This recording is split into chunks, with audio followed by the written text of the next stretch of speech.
আদ্রিতা লিফটে থাকে আদ্রিসের বুকে, ঠিক বেড়াল ছানার মতো। আদ্রিস বুঝে এই সব কিছুই আদ্রিতার জন্য নতুন। তবে হঠাৎ আদ্রিসের ঠোঁটে ফোটে বাঁকা হাসি, চোখে সাইকোনেস। আদ্রিতার চুলে হাত বুলাতে বুলাতে আদ্রিস ওর চুলের ঘ্রাণ নেয়, মনে মনে বলে, আমার তো অভ্যস্ত হতে তোর 17টা বছর লেগেছে আদ্রিতা। 17টা দীর্ঘ বছর।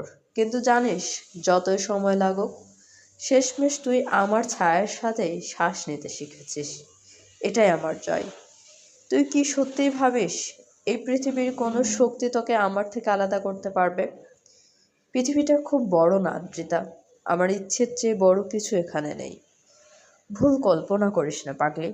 তোকে কেউ নিতে আসলে আগে তাকে আমার বুক চিরে যেতে হবে। আর আমি কাউকে এত সহজে রক্তের গন্ধ উপহার দিই না। আমি আদ্রিস খান, মনস্টার। হ্যাঁ, স্বীকার করি, মানুষের জন্য আমি দুঃস্বপ্ন হতে পারি, কিন্তু তোর জন্য আমি সেই মনস্টার যে নিজের নখ গুটিয়ে রাখে, শুধু তোর চুলে হাত রাখার সময় যেন আঁচড় না লাগে বলে। মনে রাখিস, পৃথিবী যদি তোর বিরুদ্ধে যায়, আমি পৃথিবীর বিরুদ্ধে যাব, কিন্তু তোকে তোকে কখনো আমার বিরুদ্ধে যেতে দেব না। কিছুক্ষণ পর আদ্রিতা সরে আসে। আদ্রিস মৃদু মৃদু হেসে আদ্রিতার গালে স্পর্শ করে। চোখ বন্ধ কর, আমি পাশে আছি তোর। আদ্রিতা নিশ্চুপ হয়ে চোখ বন্ধ করে নেয়। আদ্রিস ওর মাথায় হাত বুলিয়ে দিতে থাকে। কিছুক্ষণের মাথায় আদ্রিতা ঘুমিয়ে যায়। আদ্রিস ধীরে নিচু হয়ে আদ্রিতাকে দেখে। আদ্রিতার কপালে চুমু খায় আদ্রিস। এরপর ধীরে সুস্থে সরে আসে আদ্রিতার থেকে। আদ্রিস উঠে দাঁড়িয়ে আদ্রিতার পাশে দুটো বালিশ রেখে দেয়।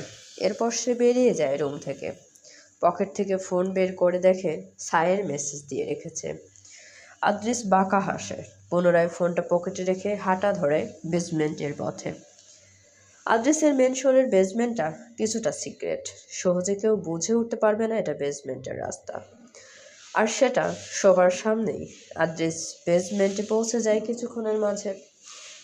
অন্ধকার বেসমেন্টের চারিদিকেই কোনো জানালা নেই, আছে শুধু একটা লোহার দরজা যেটা দিয়ে প্রবেশ করা যায়, তবে আদ্রিসের অনুমতি ছাড়া বাইরে যাওয়া যায় না। ছোট ছোট কিছু ছিদ্র আছে লোহার দরজায়, যা দিয়ে মূলত আলো প্রবেশ করে। বেসমেন্ট কয়েক কক্ষ বিশিষ্ট, অর্থাৎ মাঝে দেয়াল দিয়ে বেশ কয়েকটা রুম। রুমের ভেতরেই একটা ওয়াশরুম, তবে আলাদা কোনো দেয়াল নেই। রুমের বিছানার পাশেই স্ল্যাব বসানো। এর থেকে বোঝা যায় এটা ঠিক কী পরিমাণের টর্চার সেল। এখানে কেউ একদিন থাকলে হয়তো সেই এমনিই মরে যাবে। আলাদা করে টর্চারের প্রয়োজন হবে না। তবে এটা বা তবে এটা বাম দিকের দৃশ্য। আর ডান দিকে দুটো বিরাট রুম, যেটার একটাই আদ্রিস এখন আছে। তার পাশে সায়ের, সামনে একটা লোককে বাঁধা চেয়ারের সাথে, পেছনে 4জন গার্ড। আদ্রিস ইশারা করে গার্ডকে। গার্ড দ্রুত এক মগ পানি নিয়ে লোকটার মুখে ছুঁড়ে মারে। লোকটা ধরফরিয়ে ওঠে। আদ্রিস ঘাড় কাত করে তাকায়। Good morning. আদ্রিসের কণ্ঠ শুনে লোকটা ভয় পেয়ে যায়। সে নিজের হাত ছাড়াতে গেলে পারে না। লোকটা ভয় পেয়ে যায়। আমাকে আমাকে এখানে কেন এনেছেন? কি কি করেছে আমি? আদ্রিস মাথা নাড়ায়। Good question. কেন এখানে এনেছি? উম, আমার কলেজাটাকে শুট করার জন্য, সুন্দর জায়গা গুছিয়ে দেওয়া এবং প্ল্যানটাকে সাকসেসফুলি রান করানোর জন্য। আশরাফ খান তোকে কত টাকা দিয়েছিল? কথাটা শোনা মাত্র লোকটা আরো থতমত খেয়ে যায়। আমি আমি কিছু করিনি। আমি কাউকে খুন করতে বলিনি। আমাকে ছেড়ে দিন। আদ্রিস হাসে শব্দ করে। ছাড়বো তো। এমনভাবে ছাড়বো যেন পৃথিবীর প্রতি ঘৃণা এসে যায়। কথাটা বলে আদ্রিস হাত বাড়ায়। গার্ড ওকে কিছু টুলস ধরিয়ে দেয়, যেমন কাইসি, সুই, সুতা, চাকু, সাথে দুটো পেরেক, ইত্যাদি ইত্যাদি। আদ্রিস ফিরে চায় সায়ারের দিকে। সায়ের ফোন বের করে ভিডিও অন করে। আদ্রিস মাস্ক পরে নাই, হাতে ও মুখেও। Let the game begin. কথাটা বলে আদ্রিস পেরেক দুটো লোকটার হাতে ঢুকিয়ে দেয়। লোকটা চিৎকার করে ওঠে যন্ত্রণায়। পেছন থেকে সায়ের চেয়ার্স করে, উ নাইস শট ব্রো। আদ্রিস মাস্কের পেছন থেকেই বাঁকা হাসে। চাকুটা নিয়ে লোকটার গালের ঘষতে থাকে। এই ঠোঁট দিয়ে সবকিছুর জন্য কমান্ড দিয়েছিলি শালা। ওই কিলারকে পেলে আরো মজা হতো। মারতে আমার ভীষণ ভালো লাগতো। আর মারতে তো আমার আরো ভীষণ ভালো লাগে। ভীষণ। কথাটা বলে আদেশ চাপটা ঢুকিয়ে দেয় লোকটার মুখে। লোকটা ভয়ঙ্কর চিৎকার করছে। তবে সে চিৎকার শুধুমাত্র বেসমেন্টের ওই 4 দেয়ালের ভেতরে থেকে যাচ্ছে। বারবার ফিরে আসছে আদ্রিস এবং সায়েরের কানে। দুজন যেন এটাকে এনজয় করছে। আদ্রিস চাকুটা উঠিয়ে লোকটার দু হাতে কাঁধ থেকে কবজি পর্যন্ত চিরে ফেলে। লোকটা এত যন্ত্রণা সহ্য করতে না পেরে জ্ঞান হারায়। আদ্রিস নিজের ঘামে ভেজা চুলগুলো সরিয়ে নেয় কপাল থেকে। এত সহজে হার মেনে নিল? ভাইয়া, এ কাকে তুলে এনেছো? মজাই তো হলো না। তাই তো দেখছি। আদ্রিস এবার সুই সুতা দিয়ে লোকটাকে উড়ো তারা সেলাই দিয়ে দেয়। দু হাত তার রক্তে রঙা। আদ্রিস তাকায় হাতের দিকে। Like it. I fucking like it. Sir video বন্ধ করে। আদ্রিস মাস্ক খুলে নেয়। পাঠিয়ে দাও ড্যাডকে। ড্যাডও জানুক আদ্রিতা এই আদ্রিসের জন্য ঠিক কি। স্যারের মিষ্টি হাসে। ওকে।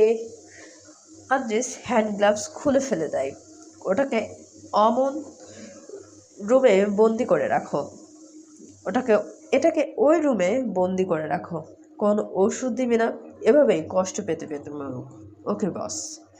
আদ্রিস কমান্ড দিয়েই বেরিয়ে যায় সায়েরকে নিয়ে। দুজন বেরিয়ে আসে বেসমেন্ট থেকে। আদ্রিস বেসমেন্টটা দারুণ জায়গায় করেছিস, তাই না? আমি প্ল্যান করার সময় ভাবছিলাম দারুণ হবে। দু ভাই কথা বলতে বলতে এগোচ্ছিল। এমন সময় হঠাৎ ওদের সামনে চলে আসে মীরা। মীরাকে দেখে দুজনই থমকে যায়। আদ্রিস একবার সায়েরের দিকে সায়ের একবার আদ্রিসের দিকে তাকায়। মীরা ওদের এমন করতে দেখে ভ্রু কুঁচকে তাকায়। হোয়াট? দুজন যেন নিঃশ্বাস ফিরে পেল। মীরা কিছু শুনেছে নেই তাহলে। স্যার এগিয়ে গিয়ে মীরাকে পাজা কোলে তুলে নেয়। মীরা হঠাৎ স্যারের কাণ্ড দেখে অবাক হয়ে যায়। আরে কি করছেন? কিছু না, চুপ থাকো। বেশি কথা বলা মহিলা তুমি। কথাটা বলে স্যার হেঁটে চলে যায়। আদ্রিস হাসতে হাসতে রুমে চলে যায়। রুমে যাবার আগে কিচেন থেকে হাত পরিষ্কার করে যায়। রুমে গিয়ে আদ্রিস দেখতে পায় আদ্রিতা বিছানায় বসে আছে, কিছু নিয়ে চিন্তিত। ঘেমেছেও প্রচুর। আদ্রিস দ্রুত এগিয়ে যায়। আদ্রিসকে দেখে আদ্রিতা জড়িয়ে ধরে আদ্রিসকে শক্ত করে। আদ্রিস স্পষ্ট শুনতে পারছে আদ্রিতার হৃদস্পন্দনের গতি। আদ্রিস আদ্রিতার মাথায় হাত বোলায়। রিল্যাক্স, আমি আছি তো। কিসের এত ভয়? বাজে স্বপ্ন দেখেছিস? হ্যাঁ। কি স্বপ্ন? ও ওই ওই ওই আমার থেকে কোথায় দূরে চলে গেলেন আপনি? আদ্রিস আদ্রিতার মাথায় চুমু খায়। রিল্যাক্স, যায়নি কোথাও আমি। আদ্রিতা কিছুক্ষণ চুপ থেকে আদ্রিসের বুকের সাথে লেপ্টে থাকে। এরপর বলে ওঠে, আদ্রিস ভাইয়া, ভালোবেসে ফেলেছি। এতটা যে এখন আপনি বিহীন নিঃশ্বাস নিতেও কষ্ট হয়। আদ্রিস কথাটা শুনে কিছুক্ষণ থেমে থাকে। এরপর সে আদ্রিতার দিকে তাকায়। আদ্রিতা ফের বলে ওঠে, আমি কিন্তু আপনারই আদ্রিতা। আদ্রিতা সুভান আলভি নাকি সানা সুভান আলভি? আদ্রিস ফের জড়িয়ে ধরে আদ্রিতাকে। রিল্যাক্স আদ্রিতা, তুই এই আদ্রিসেরই আদ্রিতা। কেউ তোর সাথে কিছু করবে না। আমার থেকে দূরে তোকে আমার ড্যাড এই পর্যন্ত করতে পারলো না, তবে তুই কিসের ভয় পাস জান? তুই তো আমার রে, এই আদ্রিসের। কথাগুলো বলতে বলতে আদ্রিতাকে শক্ত করে জড়িয়ে রাখে। মেয়েটার ভয়গুলোও তাকে শান্তি দিচ্ছে, অর্থাৎ আদ্রিতা শুধু তার। আদ্রিস হুট করে আদ্রিতার ঘাড়ের পেছনে হাত দিয়ে নিজের দিকে উঠিয়ে আদ্রিতার অষ্টদয় আবদ্ধ করে নেয়।